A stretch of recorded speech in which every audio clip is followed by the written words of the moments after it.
बिस्मिल्लाहिर्रहमानिर्रहीम। अस्सलाम वालेकुम नाज़रीन, आप यूट्यूब चैनल देख रहे हैं। मैं इमरान खान हूँ। अब तक की अपडेट्स मैं आपके सामने रख देता हूँ।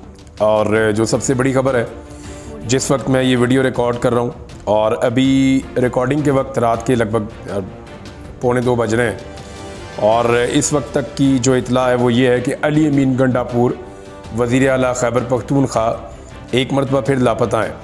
ये पाकिस्तान की तारीख़ का अनोखा तरीन वाक़या है। एक महीने में एक सूबे का वज़ीर आला दूसरी मरतबा लापता हो गया है। इससे पहले अली अमीन गंडापुर साहब 9 और 10 सितंबर की दरमियानी रात में लापता हो गए थे। उनका पता नहीं चल रहा था। इमरान खान साहब ने ये करार दिया था कि उनको अगवा किया गया था, और अली अमीन गंडापुर साहब ने बाद में इसके बारे में ख़ुद तो कोई ऐसा सच बात नहीं की, लेकिन उन्होंने कहा कि वो लॉ इन्फोर्समेंट के हवाले से और अमन व अमान के हवाले से एक आला किस्म की मीटिंग कर रहे थे। लेकिन उसके बाद जो रद्द अमल आया था खैबर पख्तूनख्वा असम्बली से, और वहाँ पे जिस किस्म की तकारीर की गई थी अरकान असम्बली की जानिब से, तो MPs ने बताया कि उनके साथ क्या कुछ हुआ पाकिस्तान में, और सिक्योरिटी फोर्सेस ने या इदारों ने या इंटेलिजेंस एजेंसीज़ ने उनके साथ या उनके घर वालों के साथ किस किस्म का रवैया रखा। बड़ा सख्त रद्द अमल था, और वो जो कार्रवाई चल रही थी सूबाई असम्बली की, ऐसा पाकिस्तान की तारीख़ में कभी नहीं देखा गया।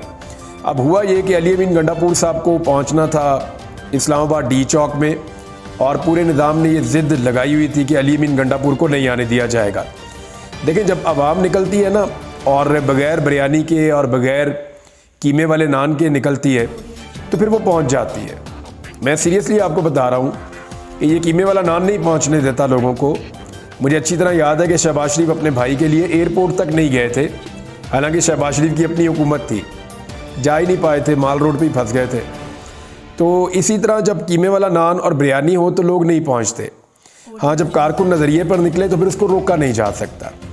पाकिस्तान की तारीख़ की बदतरीन शेलिंग हुई है। इसमें ड्रोन भी मुबैना तौर पे, हेलीकॉप्टर भी मुबैना तौर पे इस्तेमाल किए गए हैं। ये सारे क्लेम पाकिस्तान तहरीक इंसाफ के उन लोगों ने किए जो फील्ड में मौजूद थे। कुछ जर्नलिस्ट हैं, उन्होंने भी ये चीज़ें रिपोर्ट की हैं।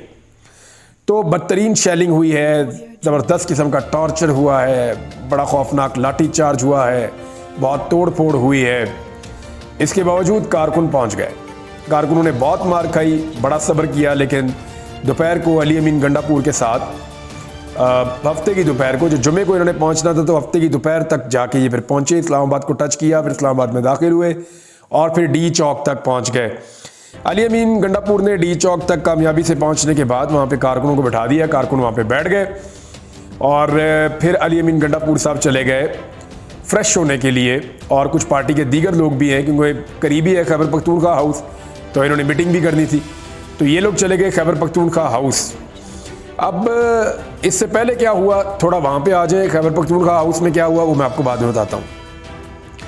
तहरीक इंसाफ से बार बार राब्ते किए जा रहे थे, और ये कहा जा रहा था कि आप इस एहतजाज को ख़त्म कर दें, लेकिन तहरीक इंसाफ की जो पॉलिटिकल कमेटी है वो बार बार इन राब्तों के बावजूद मस्बत जवाब नहीं दे रही थी। तहरीक इंसाफ की पॉलिटिकल कमेटी ने कहा कि हम तमाम फैसले अब एहतजाज के मैदान में करेंगे, हमारे मुतालबात माने जाएँ तो हम एहतजाज ख़त्म कर सकते हैं। और जो सबसे बड़ा और मेन मुतालबा है वो ये है कि आइनी तरमीम ना की जाए, आइनी तरमीम को रोका जाए, क्योंकि पाकिस्तान तहरीक इंसाफ इसको आइन के ऊपर एक हमला समझती है। अब पॉलिटिकल कमेटी ने कर दिया साफ इनकार। उन्होंने कहा जी कोई मुज़ाकरात नहीं होंगे इस हवाले से कि एहतजाज ख़त्म कर दिया जाए। तो अली अमीन गंडापुर ने अनाउंस किया था कि मेरा इख्तियार नहीं है एहतजाज को ख़त्म करना, और मेरा अपना इख्तियार जो है वो भी इमरान खान के पास है। तो अली अमीन गंडापुर साहब ने ये कहा, उन्होंने कहा जिसने बात करनी है जाके उनसे कर ले। और अब ये बड़ी तादाद में कारकुनों को लेकर D चौक पहुंच गए। यानी हुकूमत अपनी तमाम तर ताकत के बावजूद, फस्तायत के बावजूद नाकाम हो गई। रबड़ की गोलियां मारी इन्होंने लोगों को, बहुत सारे लोग ज़ख्मी हो गए, अस्पतालों में पहुंचे, और इन्होंने आंसू गैस की शेलिंग की इंतहा कर दी। अब पहली दफ़ा ऐसा हुआ कि सहाफ़ी बहुत बड़ी तादाद में ज़ख्मी हुए हैं और बहुत बुरी तरह मुतासिर हुए हैं। सहाफ़ियों पर तशद्दुद का सिलसिला रावलपिंडी में पुलिस ने शुरू किया था, इस्लामाबाद में भी वो सिलसिला जारी रहा, और बदतरीन तशद्दुद सहाफ़ियों पे किया गया है। अभी एक सहाफ़ी है, उनके बारे में इत्तला आ रही है, अमानत गशकोरी साहब। इनकी आंख के ऊपर रबड़ बुलेट लगी है और वो काफ़ी तकलीफ़ में है, लेकिन वहाँ पे शेलिंग चल रही है, पुलिस रास्ता नहीं छोड़ रही थी, तो इनको रेस्क्यू करने में भी ताख़ीर का सामना हो रहा था। अब इस वक्त जब मैं ये वीडियो रिकॉर्ड कर रहा हूँ तो अली अमीन गंडापुर साहब का अभी तक कुछ पता नहीं है, अभी तक वो बाजियाब नहीं हुए। पाकिस्तान तहरीक इंसाफ की जानिब से इनकी बाजियाबी के लिए मुतालबात किए जा रहे हैं और दूसरी जानिब पाकिस्तान तहरीक इंसाफ ने बाकायदा एक पोस्टर जारी कर दिया है मिसिंग पर्सन का। यानी तहरीक इंसाफ ने अली अमीन गंडापुर को मिसिंग पर्सन करार दे दिया है। यानी एक सूबे का वज़ीर आला 1 महीने में दूसरी मरतबा मिसिंग पर्सन बन गया है, उसके बारे में किसी को कुछ पता नहीं है। बैरिस्टर सैफ ने स्टेटमेंट दिया कि जी अली अमीन गंडापुर कहाँ है, किसी को कुछ इल्म नहीं है।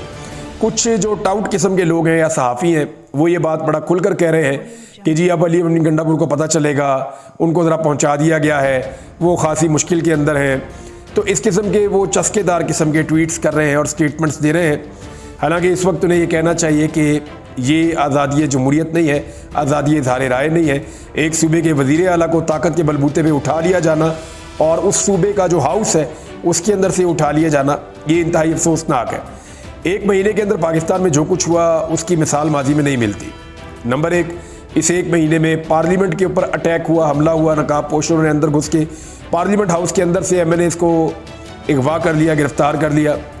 इसी 1 महीने में जो टॉर्चर हुआ अरकान असम्बली के ऊपर और अगवा करने की कोशिशें हुई वो पार्लियामेंट लॉजेस के अंदर भी हुई, जो पहले नहीं हुआ।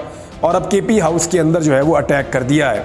अच्छा, KP हाउस के अंदर जो अटैक है इसके कुछ विजुअल्स भी मौजूद हैं और अब मनाज़र दिखाए जा रहे हैं कि दरवाजे भी टूटे हुए हैं, खिड़कियां भी टूटी हुई हैं, तोड़फोड़ भी हुई है। तो KP हाउस में खासा दंगल हुआ है। तहरीक इंसाफ ने इसके ऊपर फौरी तौर पे जो रद्द-ए-अमल दिया, उस रद्द-ए-अमल को मैं आपको पढ़ के सुना देता हूँ। जो असम्बली का इजलास बुलाया गया है, खैबर पख्तूनख्वा की असम्बली का फौरी तौर पर इजलास आज के दिन तलब कर दिया गया है। आज 6 अक्टूबर है और आज के दिन 2 बजे दोपहर को इजलास तलब किया गया है। इस इजलास का जो एजेंडा है या इसकी जो कार्रवाई की फहरिस्त है वो मैं आपको पढ़ के सुना देता हूँ।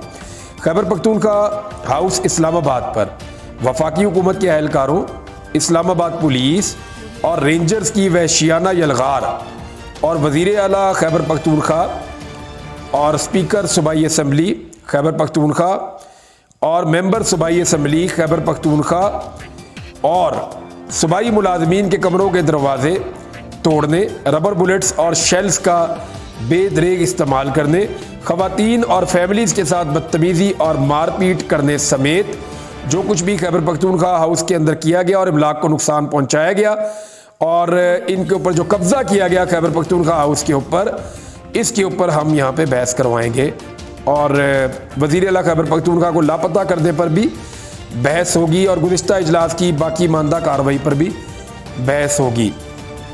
तो ये जनाब पूरा का पूरा एजेंडा है और इसमें आपको पता चल जाता है कि वो कैसे ब्लेम कर रहे हैं खुलकर खैबर पख्तूनख्वा की गवर्नमेंट, और वो साफ बता रहे हैं कि ये कार्रवाई किसने की और कैसे की। इससे पहले कुछ मनाजिर मुख्तलिफ सोशल मीडिया के ऊपर दिखाए गए और पाकिस्तान तहरीक इंसाफ के कारकुनों ने वो मनाजिर दिखाए थे। वहाँ पे बावर्दी जो लॉ इन्फोर्समेंट के लोग हैं वो आम आवाम की गाड़ियाँ तोड़ रहे थे डंडे मार मार के, जैसे गुल्लू भट्ट नहीं तोड़ता था ऐसे वो आम आवाम की गाड़ियां तोड़ रहे थे। ये सिलसिला नून लीग ने शुरू किया था साने मॉडल टाउन में। वहाँ पे उन्होंने गुल्लू भट्ट और पुलिस वालों के ज़रिए से शहरियों की गाड़ियां तोड़वाई और उनका मुकदमा दर्ज करवा दिया मिनहाजुल कुरान वालों पे, यानी वो सारा ब्लेम उन पे डाल दिया।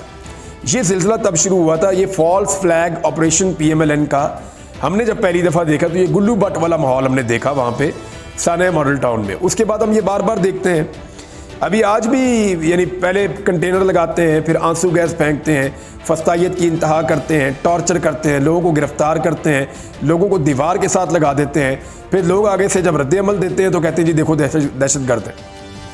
यानी ये तो नहीं हो सकता ना कि आप किसी को दीवार के कोने पे खड़ा करके और उसको मारते चले जाएं तो वो आगे से रिस्पॉन्ड ही ना करे। ये सेल्फ डिफेंस तो हर आदमी का राइट है और ये राइट उसको कॉन्स्टिट्यूशन देता है कि आपकी जब जान को खतरा आ जाए और आप फंस जाएं तो फिर आपने अपनी जान बचानी भी होती है। बहरहाल अली अमीन गंडापुर साहब की जो गिरफ्तारी है ना, या उनका जो मिसिंग पर्सन हो जाना है, ये कोई सादी चीज़ नहीं है। एक तो तहरीक इंसाफ कह रही है कि सुबह वो हेबियस की एक दरख्वास्त डालेंगे इस्लामाबाद हाई कोर्ट में कि अली अमीन गंडापुर को KP हाउस के अंदर से अरेस्ट किया गया। आपको याद होगा जब सिंध हाउस के ऊपर सिर्फ कारकुनों ने दरवाजे पे एहतजाज किया था तो ये PDM की जमातें जो हैं ये छलांगे मार रही थी गुस्से में और इनके मुंह से झाग निकल रही थी गुस्से में कि सिंध हाउस ये सिंध हुकूमत का है, यहाँ पे सिंध की सिक्योरिटी है, आप उसके दरवाजे तक पहुँचे कैसे, तो आज आप देखें ना सिर्फ दरवाजे तक पहुंचे बल्कि दरवाजे के अंदर जाकर अंदर वाले तमाम दरवाजे तोड़ दिए, खिड़कियां तोड़ दी, तोड़ फोड़ करके वहां से बहुत सारे लोगों को गिरफ्तार करके या अगवा करके ले गए। अब सवाल ये पैदा होता है कि जो लोग शोर मचा रहे थे मरीम नवाज के होटल का एक दरवाज़ा टूटने पर, वो दरवाजे का लॉक तोड़ के निकाला था वहाँ से कैप्टन सफदर को, जब उन्होंने कायदे आज़म की कब्र की बेहुरमती की थी, तो कैप्टन सफदर को जब वहाँ से निकाला था दरवाजे का लॉक तोड़ के, तो उस पर पूरे पाकिस्तान में वावेला मचाया था हमारे कुछ दोस्तों ने। तो मैं उनसे ये जानना चाहता हूँ कि खैबर पख्तूनख्वा हाउस के बहुत सारे दरवाजे और खिड़कियाँ टूटने पर उनका आज क्या रद्द-ए-अमल है? क्या वो वही बात आज भी कहेंगे या वो सारा कुछ सिर्फ नून लीग के लिए था? अली अमीन गंडापुर साहब के गायब होने के ना कुछ बड़े अहम असरात हो सकते हैं। नंबर 1, याद रखिएगा, एहतजाज ख़त्म करवाने की कोशिश की जाएगी। बैरिस्टर गौर जब आए, दोबारा पॉलिटिकल कमेटी की मीटिंग हुई, उसके अंदर सारे लोग बैठे और वहाँ ये बताया गया कि जनाब अली अमीन गंडापुर को और बाकी लोगों को छोड़ने के बदले में ये कहा गया है कि हम इनको छोड़ देंगे वरना आप एहतजाज ख़त्म कर दें। नंबर 1।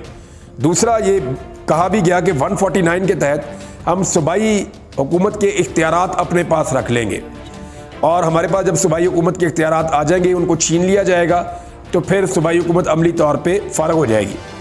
ये बातें वहाँ पे कही गई। तो इसके जवाब में मुत्तफ़िक़ा तौर पे सारी की सारी पॉलिटिकल कमेटी ने कहा कि हम एहतजाज किसी सूरत ख़त्म नहीं करेंगे। अली अमीन गंडापुर कोई इमरान खान से बड़ा लीडर नहीं है, अंदर है तो फिर हो, कोई फ़र्क नहीं पड़ता। बहुत सारे और लोग भी गिरफ्तार हैं और ये खुद ही उनको छोड़ना पड़ जाएगा। हम कानून का रास्ता लेंगे, एहतजाज का रास्ता लेंगे जो आईने पाकिस्तान के मुताबिक है, तो वो अपना एहतजाज करना चाहते हैं। अच्छा, एक तो एहतजाज ख़त्म करवाना है, वो तो पाकिस्तान तहरीक इंसाफ ने फ़िलहाल अब तक नहीं माना। दूसरा, जो MNAs हैं ना पाकिस्तान तहरीक इंसाफ के, जिनको तोड़ा जाना था, वो अली अमीन गंडापुर साहब ने उनको प्रोटेक्शन दी हुई है खैबर पख्तूनख्वा में। अब मैं आपको क्लियर बता रहा हूँ, जो MNAs जिनको गायब किया जाना था, जिनको मारधाड़ करनी थी, जिनको डराना था, खौफजदा करना था, जिनकी बाजू मरोड़ के उनसे तरमीम के हक में वोट लेना था, वो सारे MNAs अली अमीन गंडापुर साहब ने खैबर पख्तूनख्वा के अंदर महफूज मकामात पर रखे हुए हैं और उनको तहफ़्फ़ुज़ फराहम किया हुआ है कि आपने यहाँ से नहीं निकलना जब तक कि काजी फ़ायद ईसा साहब रिटायर नहीं हो जाते। अब अली अमीन गंडापुर साहब पे दबाव डाला जाएगा और कोशिश की जाएगी कि उन MNAs को वहाँ से कोई और ले जाए या हुकूमत या हुकूमती इदारों के वो काबू में आ जाए और फिर बाजू मरोड़ के उनसे आइनी तरमीम पर वोट लिया जा सके। दूसरा, ये बहुत इंपॉर्टेंट पहलू है, इसको याद रखिएगा। तीसरा, एक और पहलू है, वो ये है कि अगर सूबाई हुकूमत के इख्तियारात को एक्सरसाइज करना शुरू कर देते हैं आर्टिकल 149 के तहत, फेडरल गवर्नमेंट ये करती है, तो फिर तहरीक इंसाफ के जिन अरकान को वहाँ पे पुलिस वगैरह तहफ़्फ़ुज़ दे रहे हैं, वही पुलिस उनको पकड़ के इधर भी ला सकती है। तो ये सारी चीज़ें हैं और यानी अभी तो ये इतलात आ रही हैं कि कुछ जो वोट देने की एबिलिटी रखते हैं MNAs, उनके कुछ घर वालों को भी, रिश्तेदारों को भी थ्रेट किया गया है, कुछ को गिरफ्तार या अगवा भी किया गया है। ये जो मनाजिर हमने देखे खैबर पख्तूनख्वा हाउस के, ये इंतहाई अफसोसनाक है। कुछ लॉ इन्फोर्समेंट के लोग, मैंने आपको बताया कि गाड़ियाँ और इमलाक को नुकसान पहुँचा रहे थे। इल्ज़ाम लगाया गया कि ये तहरीक इंसाफ के हैं, लेकिन वो सारी विजुअल तहरीक इंसाफ ने अपने पेजेस से अपलोड की और उन्होंने कहा जी कि रेंजर्स है, पुलिस है और ये लॉ इन्फोर्समेंट है जो पाकिस्तान तहरीक इंसाफ को बदनाम करने के लिए ये फॉल्स फ्लैग ऑपरेशन कर रहे हैं। इस्लामाबाद के शहरियों ने अपील के ऊपर ज़बरदस्त तरीके से रिस्पॉन्ड किया, बहुत बड़ी तादाद में शहरी पहुँचे हैं और उन्होंने खाना, पानी, अद्वियात और बाकी चीज़ें, जो लोग वहाँ पे मौजूद हैं, बारिश हुई आपको पता है, और बारिश की वजह से कुछ रिलीफ भी मिला कारकुनों को। आंसू गैस की शेलिंग बड़ी बदतरीन थी, लेकिन बारिश के बावजूद कारकुन वहाँ पे डटे रहे। लास्ट टाइम आपको याद होगा जब 2014 में इमरान खान साहब धरना देने के लिए आए थे तो बारिश हुई थी और उसके बाद फिर 126 दिन तक धरना चला था। भारत अभी इतना लंबा तो नहीं चलेगा, ये मामला सिर्फ काजी फ़ायद ईसा साहब की एक्सटेंशन और एक ऐसी आईनी तरमीम जिसको पाकिस्तान तहरीक इंसाफ, फजलुर रहमान साहब और बाकी जमातें आईने पाकिस्तान पर हमला समझती हैं। तो इन चीज़ों की वजह से कि ये आइन पर हमला है, इनको रोकने के लिए ही उन्होंने ये धरना देना है। देखते हैं कि धरना कब तक चलता है। इस्लामाबाद के शहरियों ने इसार की एक मिसाल कायम की है। उन्होंने अपने मेहमानों का ख्याल रखा, उन्हें खाना पहुंचाया, बाकी चीज़ें पहुंचाई और बड़ी तादाद में कारकुन ज़ख्मी हुए हैं, कुछ पुलिस वाले भी ज़ख्मी हुए हैं, मीडिया वाले भी ज़ख्मी हुए हैं। अब मैं थोड़ा सा आपको लाहौर का बताऊँ कि लाहौर में बहुत बड़े पैमाने पर एहतजाज हुआ, लेकिन जो लाहौर में पाकिस्तान तहरीक इंसाफ की जो क़यादत है पंजाब की, वो कारकुनों को इकट्ठा करने में नाकाम रही। मैं साफ आपको बता रहा हूँ, कारकुन निकले, छोटे छोटे जत्थों में निकले, उन्होंने एहतजाज किया, पुलिस के साथ आंख बचोली उनकी सारा दिन चलती रही, सैकड़ों की तादाद में लोग गिरफ्तार हुए, बहुत ज़्यादा लाठी चार्ज हुई, बहुत सारे लोग जो ज़ख्मी भी हुए और बदतरीन टॉर्चर किया गया। आंसू गैस की शेलिंग बहुत बदतरीन की गई लाहौर में, लेकिन इसके बावजूद कारकुन डटे रहे सारा दिन, सैकड़ों गिरफ्तारियां होने के बावजूद, और कुछ कारकुन पहुंचने में कामयाब भी हुए मीनार पाकिस्तान तक। लेकिन सवाल ये पैदा होता है कि जो लीडरशिप है पाकिस्तान तहरीक इंसाफ की, वो लाहौर में कारकुनों को इकट्ठा करने में एक यूनिफाइड एफर्ट लगाने में नाकाम क्यों रही? वहाँ पे उनकी नाकामी हुई है। पंजाब में जो एहतजाज किया मुख्तलिफ अजला में पाकिस्तान तहरीक इंसाफ में, उसके विजुअल्स अब आना शुरू हो गए हैं, क्योंकि इंटरनेट इंतहाई सुस्त रहा, इंटरनेट बहुत सारे इलाकों में बंद रहा, उसकी वजह से बर वक्त इन्फॉर्मेशन नहीं पहुंच पा रही थी। उम्मीद करते हैं कि उसके विजुअल्स आएंगे तो वो सिचुएशन सामने आ जाएगी कि एक्चुअली हुआ क्या पूरे पंजाब में और लाहौर में। डी चौक की इन्फॉर्मेशन जो है वो तो पूरा पाकिस्तान इस वक्त जानता है। अच्छा, अभी एक नई अनाउंसमेंट भी पाकिस्तान तहरीक इंसाफ की जानिब से की गई है कि फौरी तौर पे इस्लामाबाद और उसके गिरदोनवा के जितने भी पाकिस्तान तहरीक इंसाफ से ताल्लुक़ रखने वाले कारकुन हैं या आम पाकिस्तानी हैं, वो इस्लामाबाद डी चौक के लिए निकल पड़े। साथ ही साथ खैबर पख्तूनख्वा के मुख्तलिफ अजला में ओहदेदारान से दोबारा रब्ता किया गया है और वहाँ पे अहकाम जारी किए गए हैं पार्टी की जानिब से कि जितने भी मैक्सिमम कारकुन डी चौक में आ सकते हैं वो अब पहुँचना शुरू कर दें। ताज़ा कारकुनों की इस वक्त ज़रूरत है। और अली अमीन गंडापुर के अगवा के बाद वैसे ही खैबर पख्तूनख्वा का टेम्परेचर हाई है, तो देखना है कि इसके ऊपर हुकूमत इस जलती के ऊपर तेल डालती है या इस जलती के ऊपर जो है वो पानी डालती है। अच्छा, रेंजर और पुलिस ने तो मारा कुट्टा लोगों को, या जो एक्शन है वो किया है, लेकिन फ़ौज के बारे में जो मैंने आपको कहा था एग्जैक्टली वही हुआ। फ़ौज ने किसी को उंगली तक नहीं लगाई। मैंने आपको कहा था ना कि फ़ौज पब्लिक से कभी नहीं लड़ेगी और पब्लिक भी फ़ौज के साथ नहीं लड़ेगी। लोग बल्कि आपस में घुल मिल भी गए थे। तो फ़ौज ऐसा कभी नहीं करेगी, उनकी ये ट्रेनिंग ही नहीं है, उनका ये काम ही नहीं है, वो इस काम के लिए ट्रेंड ही नहीं हुए, बने ही नहीं, वो ये कर ही नहीं सकते। ये बड़े खौफनाक तजर्बे होते हैं और ये जब एक दफ़ा हुआ था तो उसका नतीजा भी आपने देख लिया। तो फ़ौज कभी भी ऐसा नहीं करेगी, मैंने आपसे पहले कहा था, और एग्जैक्टली वही हुआ है कि फ़ौज ने ऐसा नहीं किया। नाज़रीन, सिर्फ गिरफ्तारियों का इस्लामाबाद वाली भी बता दूं कि इस्लामाबाद में लगभग 600 के करीब अफराद गिरफ्तार हुए हैं और जितने बंदे ये PDM की जमातें निकाल नहीं ना सकती एहतजाज के लिए, उतने तो सिर्फ तहरीक इंसाफ के इस्लामाबाद से गिरफ्तार हो गए, बाकी तो अलग है। सिर्फ इस्लामाबाद से गिरफ्तारियाँ 600 के करीब हैं। इमरान खान की बहनों को अदालत में पेश नहीं किया गया, हालांकि उनको गिरफ्तार किए हुए अब पहले उनको गिरफ्तार किया गया जुम्मे को, फिर हफ्ता भी गुजर गया, अब एतवार आ गया है, उनको अदालत में पेश नहीं किया गया। अदालत ने एक रिपोर्ट तो मांगी है, देखते हैं आगे क्या होता है। जैसे जैसे इतलात आएंगी आपके साथ शेयर करते रहेंगे। अब तक के लिए इतना ही। अपना ख्याल रखिएगा, अपने इस चैनल का भी। अल्लाह हाफ़िज़।